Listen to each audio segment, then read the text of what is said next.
quando você sente que o outro está errado, quando você quer mudar o outro, se você leva esse objetivo a cabo, se você age para querer mudar o outro, você está trazendo sofrimento para você e para outra pessoa e, por consequência, para a relação. E aí é mais fácil querer mudar o outro porque é fácil ver o que está do lado de fora. Mas e o que está do lado de dentro? A gente se incomoda não é com o comportamento dos outros. O incômodo que a gente sente é com o que o outro mostra da gente, que a gente não aceita. Faz sentido? Eu vou repetir essa frase. O incômodo que você sente não é com o que a pessoa está fazendo, com o comportamento da pessoa, mas é pelo fato de você não se permitir fazer a mesma coisa. Então, quando você identifica que algo te incomoda, experimenta antes de querer mudar o outro, ou seja, cobrar da pessoa para parar de fazer, cobrar da pessoa para se comportar diferente. Então, antes de querer controlar o outro para ele se adequar à sua maneira de pensar, experimenta olhar para dentro e aí percebe como isso está em você. Porque e se for ao contrário? E se o incômodo, na verdade, for um presente que você não está reconhecendo como um presente? Vou explicar melhor. Imagina que o incômodo que você sente é uma parte sua, legítima, que precisa de expressão. Enquanto você reprime a sua parte que precisa de expressão, mais situações vão se mostrar para fazer você dar expressão. Então, é assim, o sofrimento não é porque alguém se comporta de um jeito que te incomoda. Exemplo, se você se incomoda com pessoas que falam alto, que são muito expressivas, muito comunicativas, o que isso fala de você? Uma coisa que fala de você é que você não se permite ser expressiva, comunicativa. Se você se incomoda com pessoas expressivas, comunicativas, significa que você não se permite ser. Então, é provável que você se adaptou às pessoas, se você se adaptou aos seus pais. É provável que eles foram mais repressores. Mas quando você tem que conviver com alguém que é comunicativo, é expressivo, e se isso não for um problema? Porque a tendência é achar que é um problema, né? A pessoa não se comporta do jeito que você acha certo. Aí te causa sofrimento. Mas e se não for isso? E se, na verdade, você atraiu essa situação para poder mudar em você? E se, na verdade, o caminho é você se curar aceitando que você também pode ser assim?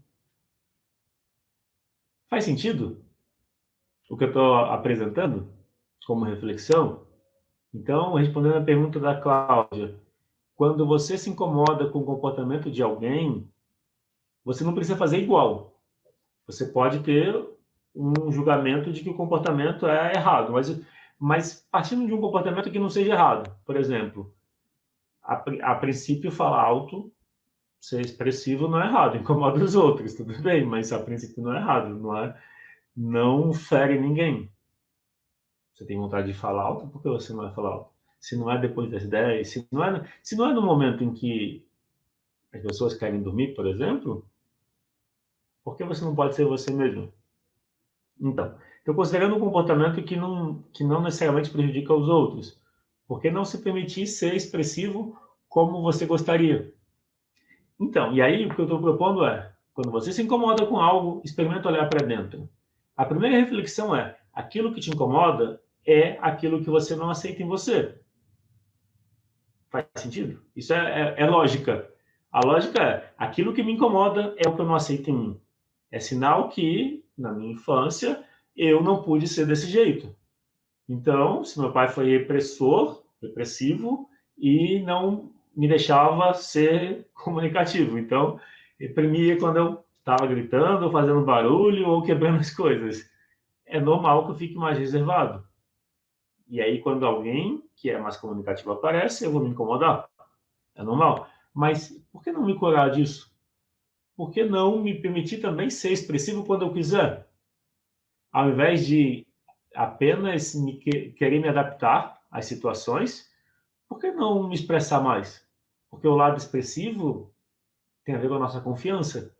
Quando você aceita que você pode ser também expressivo, que você também pode ser você mesma, quando você aceita isso, tem mais bem-estar. A gente sofre por não se aceitar como é.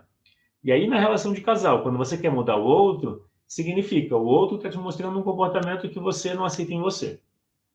E aí, como lidar?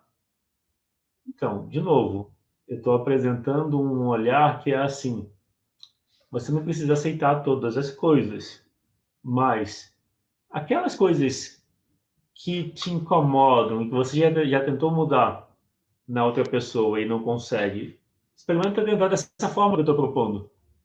Não estou apresentando uma regra que vai servir para todas as situações, mas o que eu estou dizendo é: você está numa relação de casal, a outra pessoa tem comportamentos que te incomodam. Você continua na relação e continua se incomodando. Quer mudar o outro e não consegue.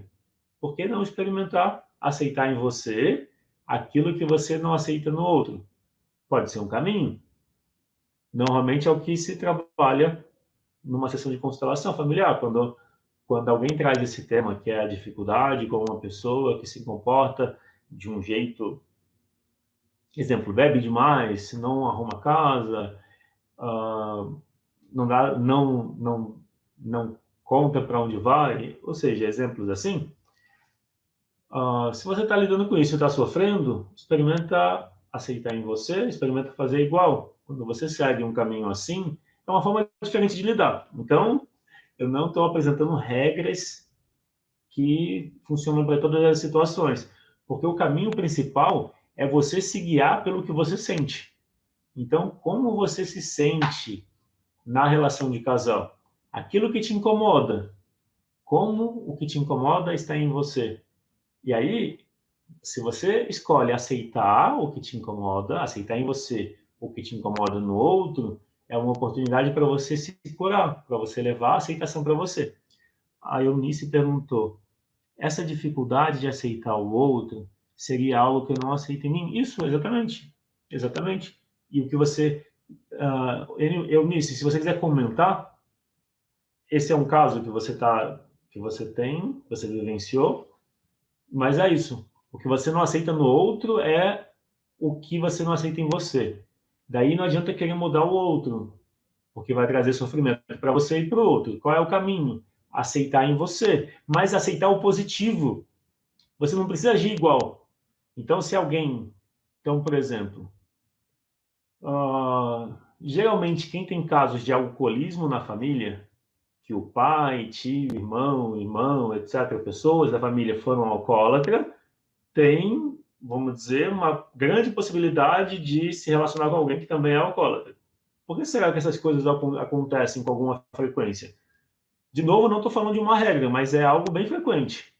Então, quando numa sessão de constelação, a cliente traz essa questão de o namorado ou o marido é alcoólatra. Quando a cliente traz essa questão, normalmente ela fala também que o pai, o tio, o irmão, que outras pessoas da família foram alcoólatras. Por que será que alguém que acaba se relacionando com alguém é alcoólatra? Será que não existe algo para se curar em si, para mudar em si? Então, é esse o olhar que eu estou trazendo.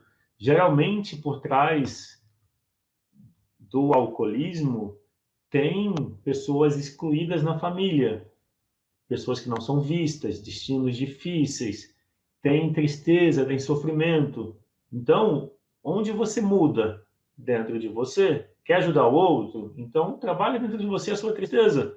Porque se você atraiu uma pessoa com o mesmo padrão de dificuldade que existiu nas gerações passadas, significa que uma parte de você está buscando, vamos dizer, lidar com isso de uma outra forma. E aí, qual é a outra forma de lidar com essas dificuldades? Fazendo a mudança em você.